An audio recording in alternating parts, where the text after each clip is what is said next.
ఛానల్కి వెల్కమ్. అరటికాయ ఫ్రై చేసేసుకుని మంచిగా. సో అరటికాయని మంచిగా కడుక్కొని పీల్ ఆఫ్ చేసుకోవాలన్నమాట. ఒక బౌల్లో వాటర్ తీసుకొని దాంట్లో కొంచెం సాల్ట్ యాడ్ చేసుకొని ఈ మంచిగా పీసెస్గా కట్ చేసుకొని దాంట్లోకి వేసేసుకోవాలి.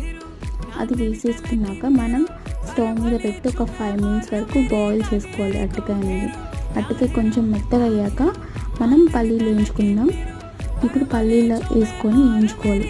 తర్వాత తెల్లగడ్డ, ఎండుమిరపకాయలు తీసుకొని బాగా వేయించుకోవాలి. దాని తర్వాత అది మిక్సీ పట్టేసేయండి.